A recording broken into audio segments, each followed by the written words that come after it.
Israel is the sovereign expression of the fact that Jews are part of a people. The state of Israel is the homeland of the Jewish people, and as such only has meaning, and in many ways only has a right to exist to the extent that we see ourselves as a people and as part of a nation.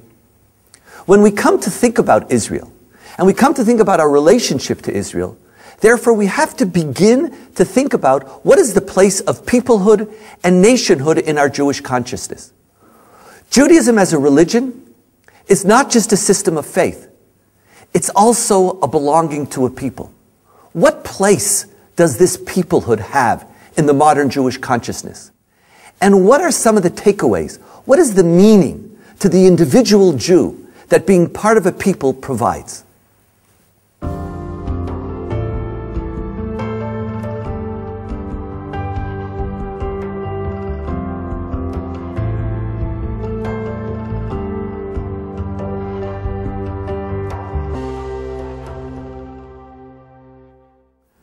One of the fundamental answers to why peoplehood is so central to our tradition is that that's the way Judaism always functioned.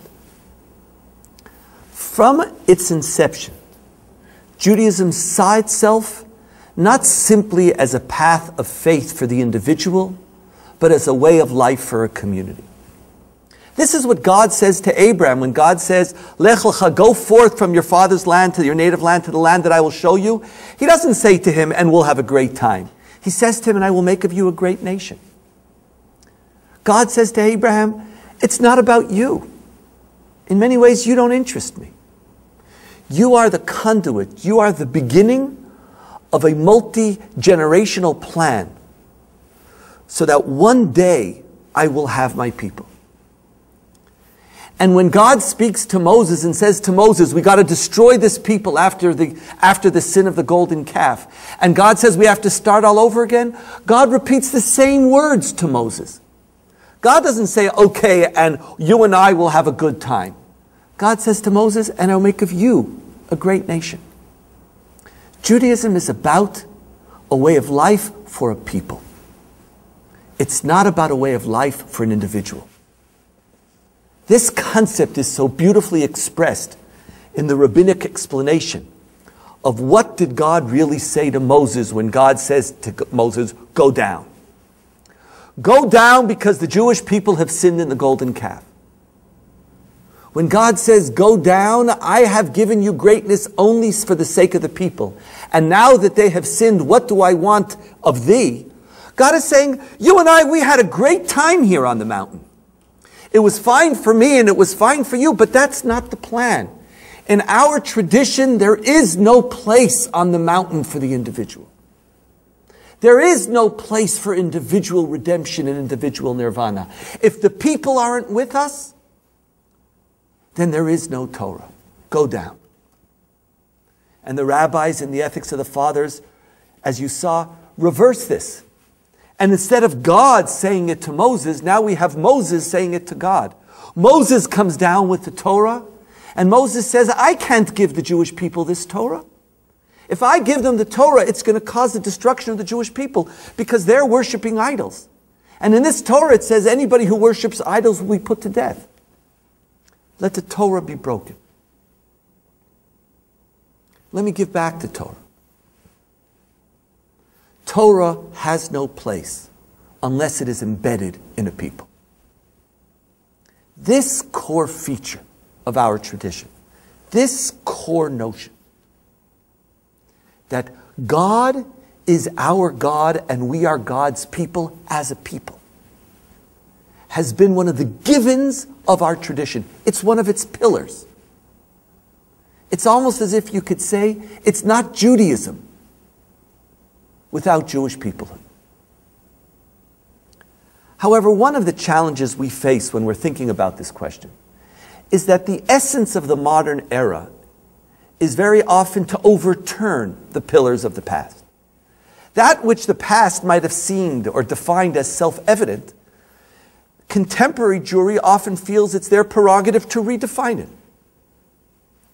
The fact that this is what it was might be important as a statement of history, but it's not necessarily compelling as a paradigm for my behavior today.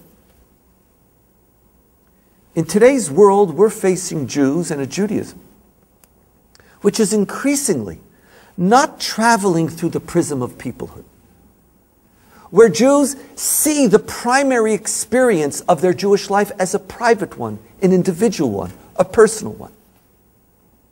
It's the Jew within, not necessarily the Jew in their collective, which is a dominant feature, or an increasingly dominant feature, of contemporary Jewish life.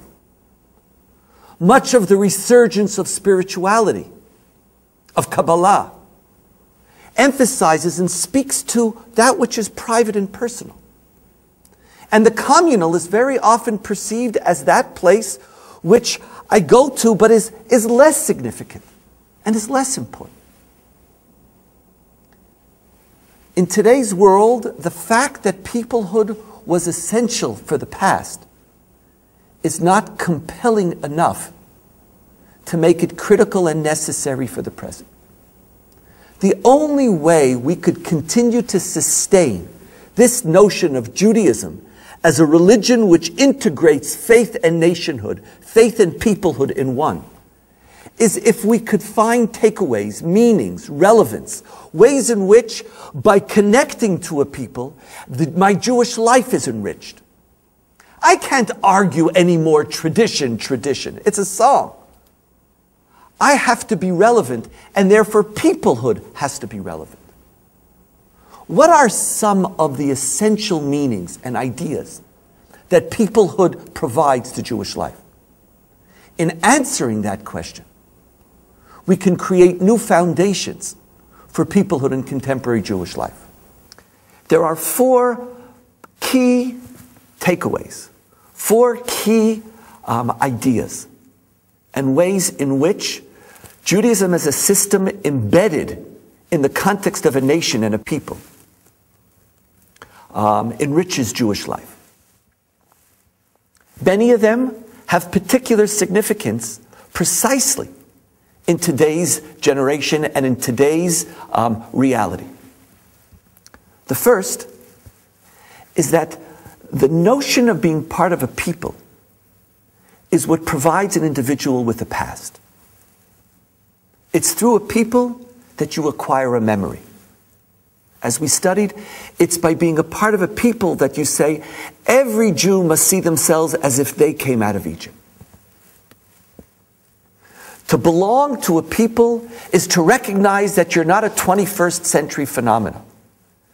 That you don't wake up today in an insulated bubble and say, hello world, I've arrived. It's to recognize that you come from somewhere and that you have roots. But those roots don't come from your own personal experience. It comes precisely by being connected to a collective and by seeing yourself as a part of that collective. Who came out of Egypt? Who stood at Mount Sinai? It's precisely in an era where we have, as we know today, complex identities, multiple identities. We belong to many structures. We feel comfortable shifting in and out of these different structures. We're not living just in the ghetto. We're not living just in the context of one particular national framework. We're not just Jews. We're Jewish Americans, we're Jewish Irish, we're Jewish Italian. We belong many places. One of the features of that reality is that we also lose a sense of where we've come from. We've chosen ourselves out of our past. We've so defined religion to the extent that it meets my personal needs that we forget one of the most profound needs that we have, and that is a sense of where I've come from, a sense of memory, a sense that gives me my rootedness. The first meaning of belonging to a people is that it's through this people. You could have multiple identities. You can belong to many communities. But when Judaism is a nation, it calls forth to you and says, travel, be a traveler in the world. But you have a past. You've come from somewhere. And therefore you're not lost. One of the things that we have to be wary of is sometimes our choices ultimately undermine other choices and other needs that we have. We want the freedom to choose, but sometimes the consequences of that is that we only see ourselves. We only see the present. And a person has a profound need to be a part of a past. And the Jewish people, the Jewish nation, provides for Jews and places Judaism in a context of a past and a memory. The second notion and meaning of peoplehood in our tradition is that peoplehood creates a sense of belonging. Peoplehood creates a place where you have an essential right to be. It's not something you have to earn. It's something that you are. An Israelite, even though they have sinned, is still an Israelite. I don't care what you believe. I don't care what you do. To be a part of Judaism is to be a part of a people which accepts you. A part of a people which says, this is who you are. And I don't care what you do. In fact, even if you convert out, as we saw, even if a person decides, I want to be an Anglican. And as we read, this woman converts to be an Anglican and turns to the rabbinic court and says, please accept me back. I want to convert back to Judaism. And the court turns her down. The court turns her down, however, not because they don't think she'll make a good Jew. They turn her down because they said, you've never left. Once you join this people, there is a sense of belonging which transcends belief and transcends practice. It's a right. It's like a notion of a home. It's the place where if you need to be, you can go there. We'll always be there for you. There's a sense of peace, a sense of connectedness, a sense of rootedness, which doesn't only come from the past, but also comes from being part of a collective, which gives you an anchor, which will always be there for you. That notion of belonging, of being accepted, is the second meaning of Jewish nationhood and peoplehood. The third grows out of this notion of belonging, and it is the notion of loyalty. To participate and to be part of a community and a nation is to create a profound and critical sphere of loyalty, both from you to that community and even more importantly from that community back to you. To be part of the Jewish people is to be a part of a people who feels obligated that if you're in need, they reallocate their resources. If you're in need, they reallocate their priorities. If you're in need, it doesn't matter why. It doesn't matter if you deserved it. It doesn't matter if you were even punished by God. If you're my people, I'm loyal to you. And it's my job to help you. This is the deep meaning of the sabbatical year in Deuteronomy 50. You're my people. This notion of loyalty, of a community of loyalty, provides for some a deep sense of meaning.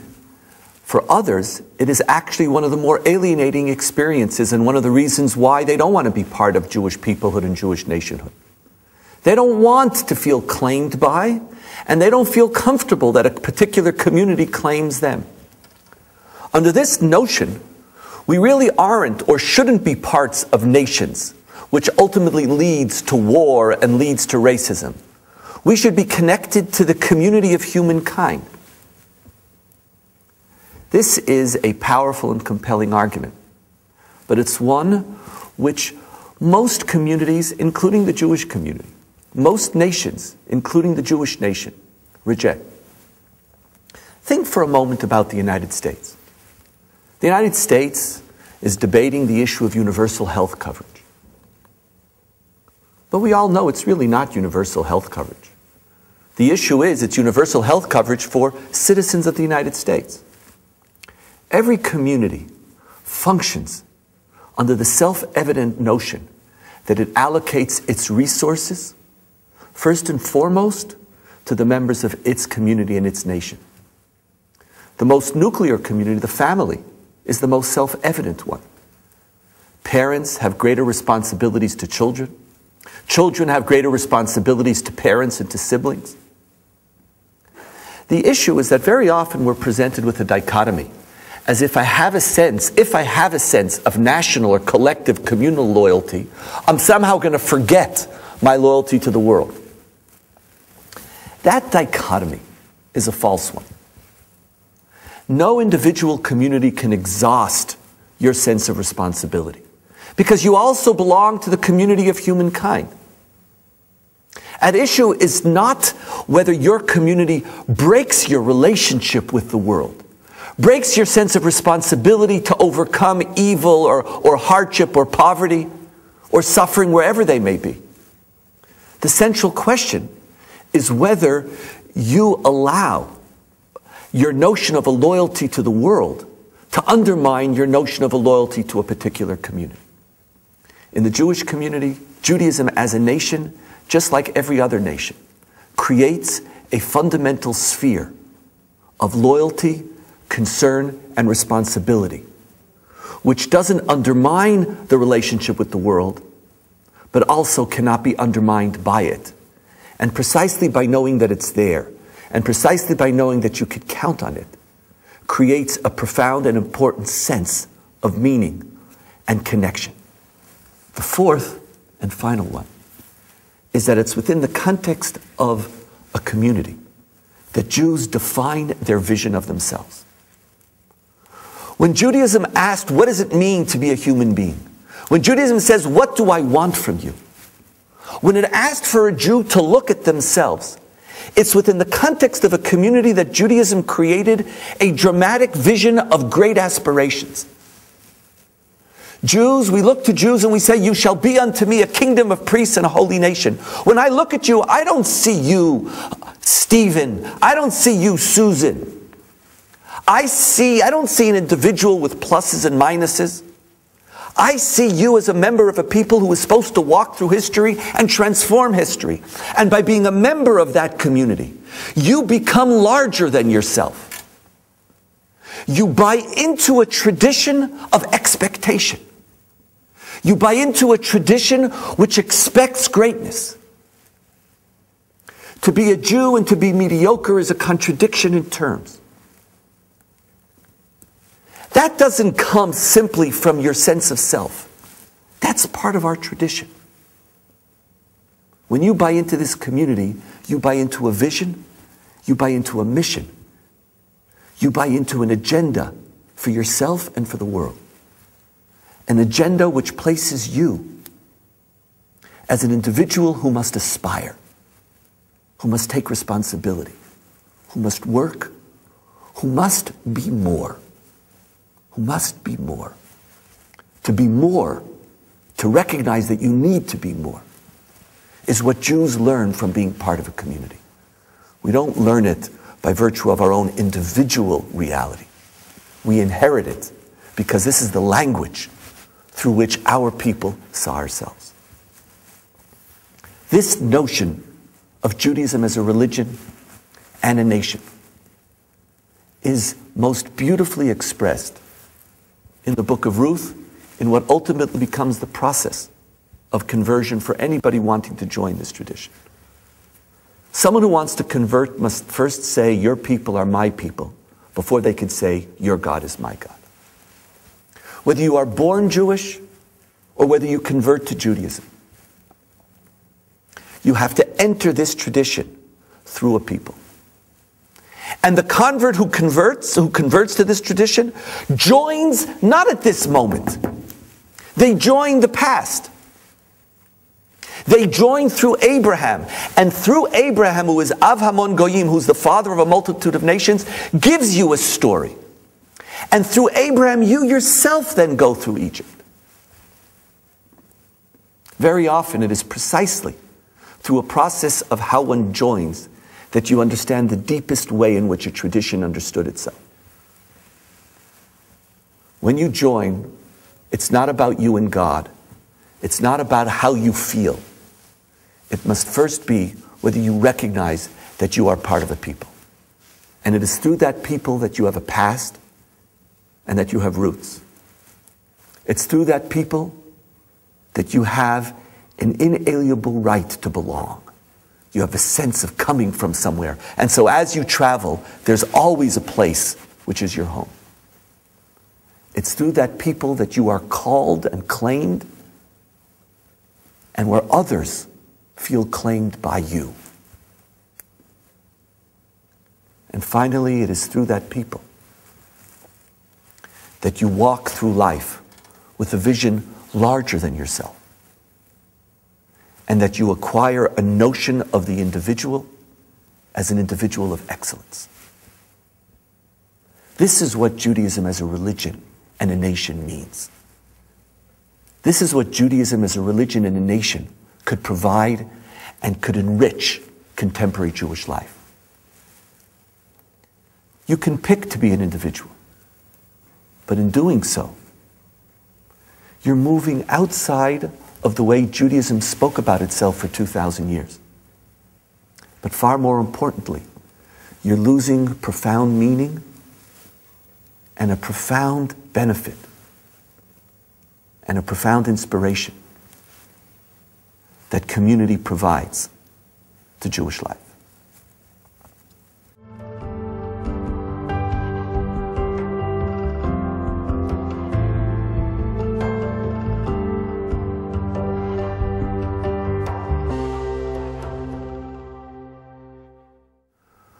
One of the interesting features in contemporary Jewish life is the redefinition and rethinking of the place of peoplehood in Jewish identity.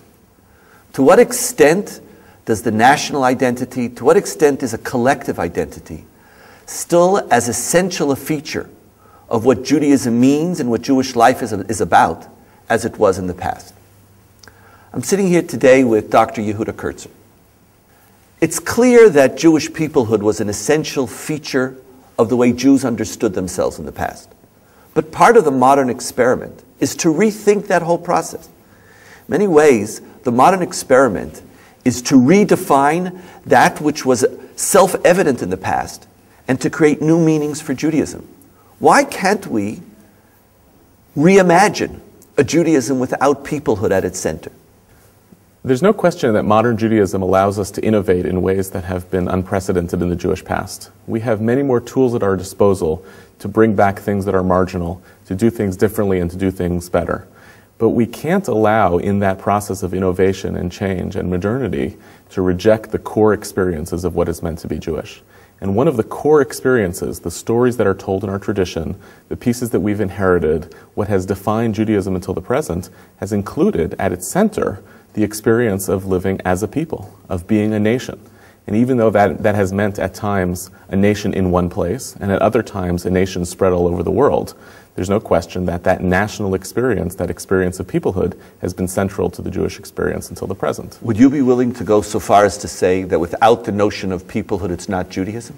It's certainly a deeply impoverished Judaism. What it becomes is merely a set of adjectives or behaviors that people do that lose the essential binding component of the fact that we're doing something together that defines all of us, that there are aspects of this that have to define all of us. That it's not just about you as an individual. Of course it's not just about me, right? If it's merely about me, then it's merely a set of adjectives or idiosyncratic behaviors. What do you do to bind together the whole, to feel as though you are... This is the whole premise of innovation. The whole premise of innovation is that I'm starting with something. It means making new. It doesn't mean creation. In fact, it's quite significant linguistic difference between what it means to create, which means to bring out something that's unprecedented, versus to innovate, which is to take a central binding core and to adapt it, to make it new for changing circumstances. So what is it about contemporary Jewish life that's causing them to create instead of innovate, to use your language, to move in a direction where we had a core which was essential to the way we understood ourselves for 3,000 years, and to jettison it? What's happening? So I think two historical factors are bringing us to the present. One is a much longer arc, which is the story of Rabbinic Judaism. The story of Rabbinic Judaism was that at a time in the Jewish past when the national Jewish experience fell apart with the destruction of the temples and with the move to exiles, the rabbis created a system by which Jews could live in their own little separate communities around the world. You could construct a congregation of Israel that consisted entirely of 10 people. Your synagogue replaced the temple. In other words, you could live Judaism in a local fashion rather than in a collective fashion. Without feeling bad. Not just without feeling bad. That's ideal, right? That's where those are our mikdash. That's our mikdash me'at. That's our miniaturized temple, right? This is the place you can actually feel as though you are offering the sacrifices to Jerusalem without having to actually ever go there. The second feature, which is much more unique to the present and much more unique to the modern American experience, has been the way in which American Jews have found a way to make Judaism about an internal quest for meaning rather than the expression of something in the public square. And this conforms to and fits in within the larger experience of American religion. The American national identity is expressed through civic behaviors, through living as an American. My Jewish identity is expressed through local family-type behaviors. That's where religion belongs in the United States. Now, this is a contested issue in the American community at large, but it has been over and over reiterated to Jews that you can very much be a Jew. You don't have to jettison your Jewish identity, but it doesn't come close to what we talk about when it means a national identity or a peoplehood identity. So these two things actually kind of come together in the American Jewish experience. The inheritance both, and here's where it gets complicated, because American Jews are actually inheriting something when they talk about this. They're inheriting, it's not peoplehood that they're inheriting, but they're inheriting this rabbinic Judaism of their past, which says you can build everything you need Jewishly in your local community. And they're also aligning that with what it means to live as an American. And so what's left behind out of this picture is the notion that you belong as a Jew to a people, to a nation that's not defined by your local synagogue, right? And it's not defined by your own private, personal, spiritual quest, but that it actually means that you belong to something which tests your understanding of everything you know about the place in which you live. But what you now belong to is to America. If there is something, and this is maybe the difference, is that the rabbis created these smaller nuclear communities, but it was self-evident that you still belonged to the larger Jewish community. Or, by the way, that's what anti-Semitism does as well. It reminds you that you're not just in your particular synagogue, there's something that connects you, but as anti-Semitism decreases, maybe that has to be added to the equation.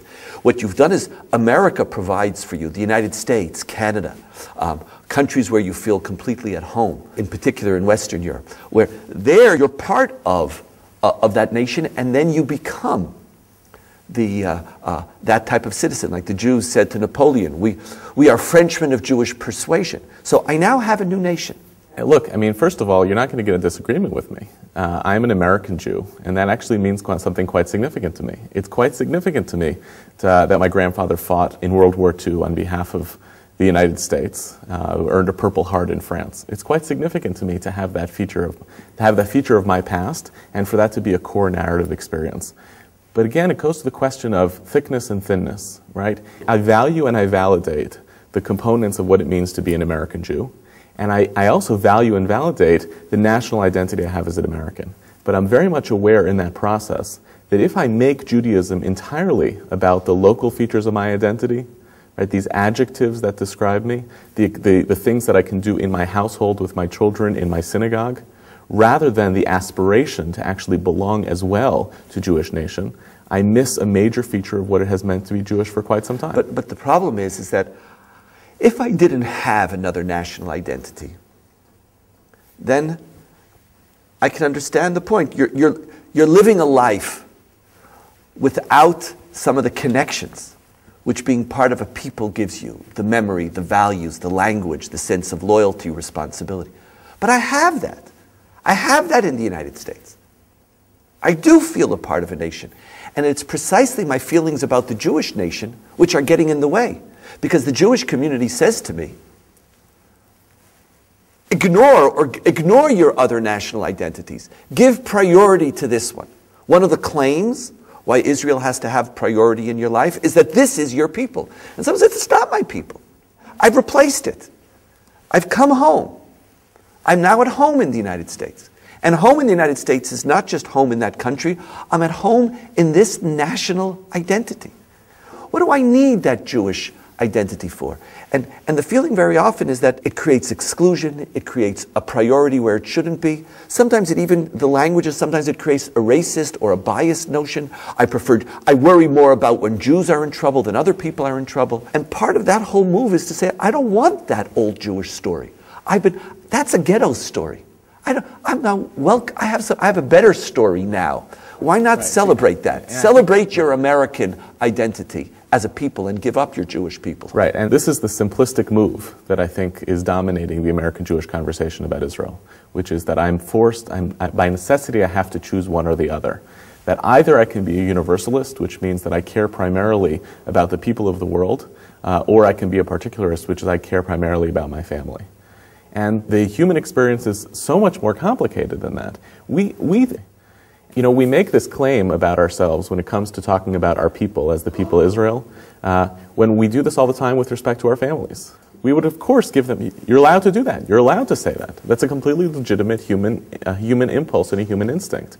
Why do we push that universalism, particularism, and especially the way you've articulated it, this nation versus that nation, are a tension between two irreconcilable entities? Why can't we find a way to say that I am motivated to care universalistically about the people of the world more because I have a stronger particularistic identity?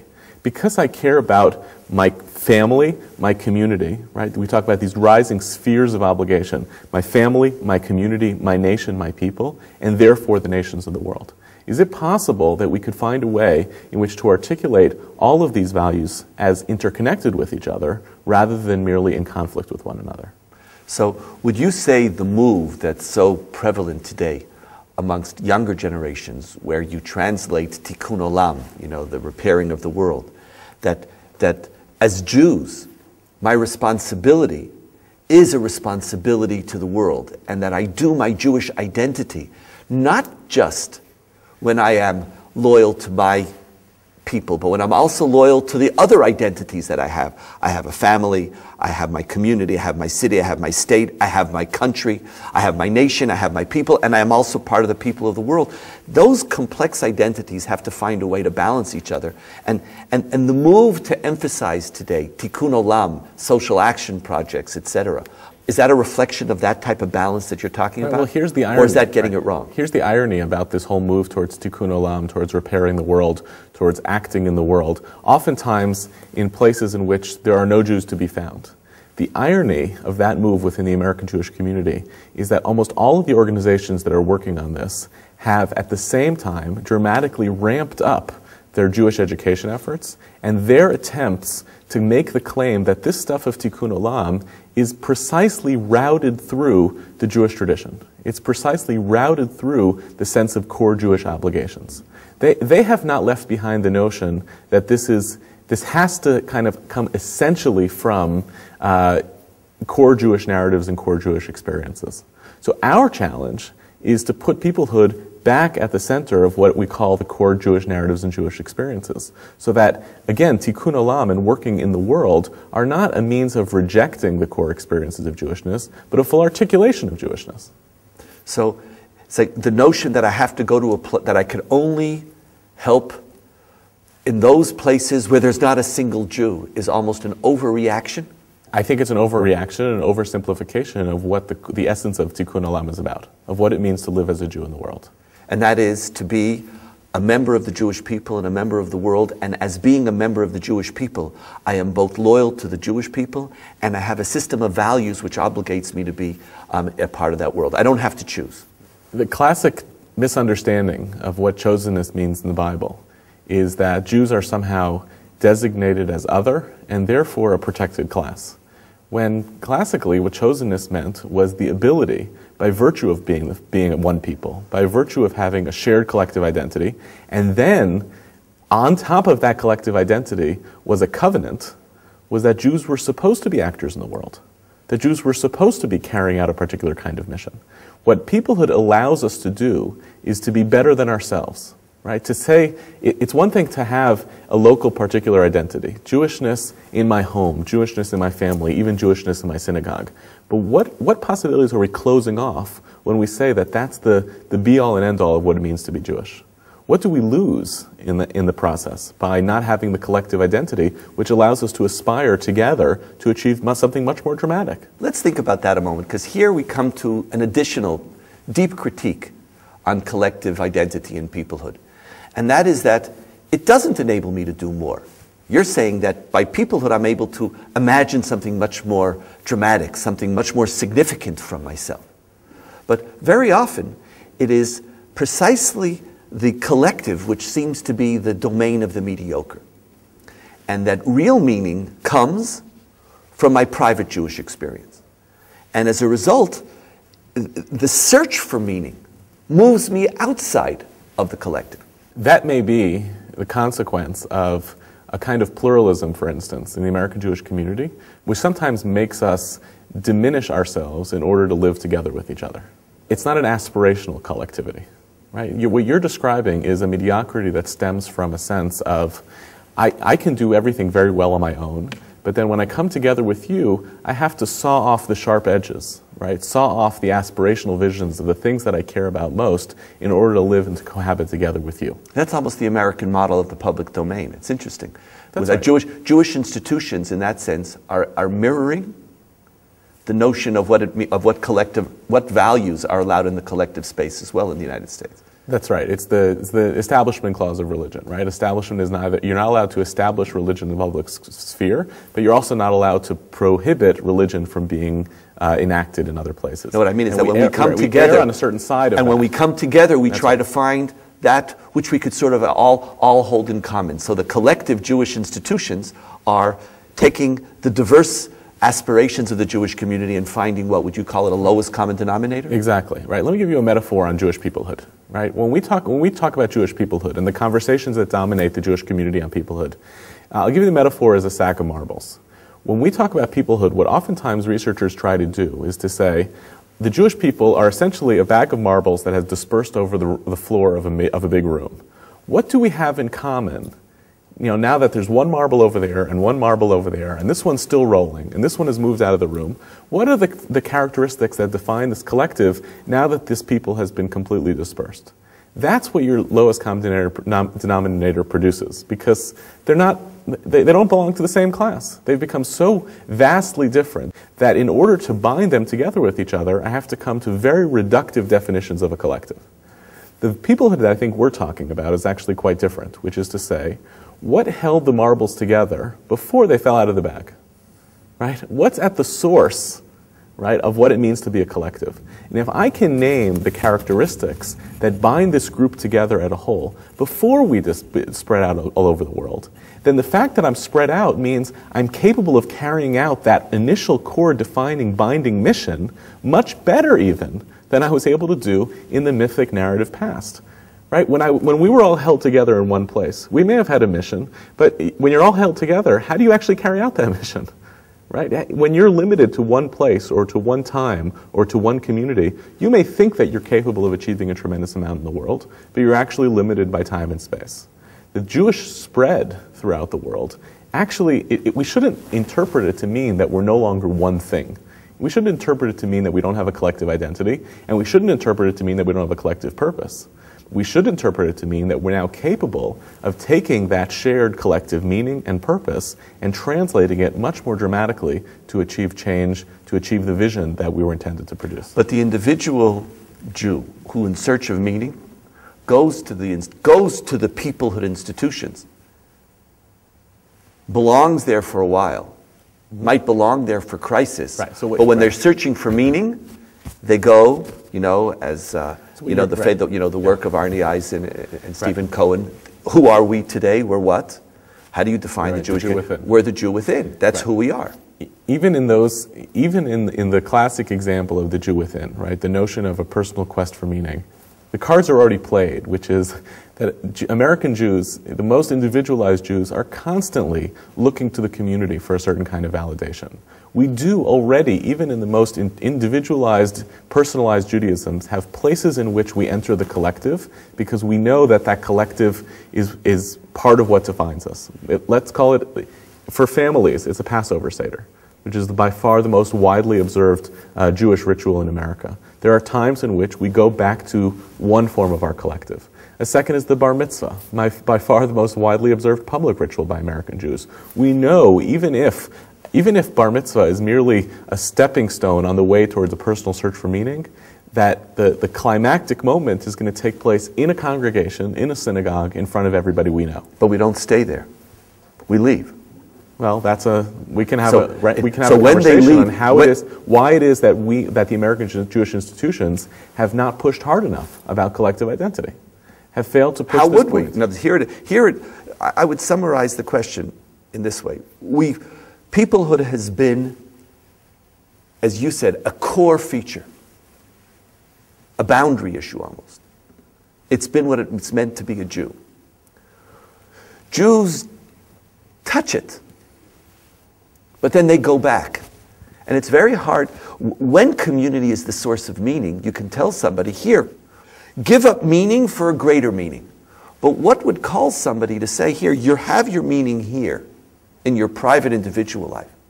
Reinforced, as you said, by the American experience, by the rabbinic, all those things have reinforced it. And it's become our second nature. And now we're saying to them, excuse me, I want you to think again in collective terms. There's no reason for that. There's no call other than to say, okay, that's an echo of the past. Right, but we have to find a way in our collective experiences to articulate the shared vision together. Right, that has to be. You're right. If the times that we get together are more mediocre than the personal religious stuff I do on the side, then 100%. There's no future for this. Right, for the notion that there's going to be a collective defining experience. If we find a way that when people actually do come together, whether it's in local community contexts or whether it's globally, that we actually are capable of articulating our mission, we already know psychologically, the bar mitzvah is an indicator of this, that American Jews do seek the validation of the community experiences. We do go back to the place of peoplehood. The reason American Jews get animated about religious and political issues in Israel is because they're looking for the collective, the validation of the collective, to feel as though their people are not leaving them out of that mission and that purpose. It's only because the collective fails to live up to the standards that we aspire for that American Jews are going to retreat very naturally, for all the reasons we've articulated, back to their places of local identity. Would you say that just as Judaism has to compete in an open marketplace of ideas in order to actualize or activate the choice of people to be Jewish, our collective identity has to compete if we want to have a place in people's consciousness? That is 100% the challenge of Israel from my standpoint, right? From the standpoint of peoplehood, of how does this people of Israel, as reflected by the Jews living throughout the diaspora as well as the Jews living in the land of Israel, articulate a shared sense of mission and purpose that aspires to be as great as it can be? Would you say that that's also the challenge of the North American Jew or of diaspora communities, even in the rabbinic model today, because people are leaving the rabbinic model, even the smaller nuclear communities? Would you say that's a similar challenge? Absolutely right. How do communities locally articulate the best possibility, knowing that, look, American Jews are free agents, and younger American Jews have taken this to the wild extreme, right? You can, especially if you live in an urban area, right? I can belong to my minyan where I go every other week. I can go to a whole variety of other synagogues. The American Jewish community has found dozens of ways to foster this free agency. Hillels don't charge students to participate in activities because we don't want to make too many demands of you. Because we know we only own 5 minutes of your time, right? And only when we're very good. And you have another choice. Right. And you have somewhere else which is competing. So this is the marketplace, right? So if we want to reinstitute the sense of collectivity and the sense of shared purpose, our institutions have to live up to the capacity that they can. Peoplehood has been a central feature of Judaism in the past.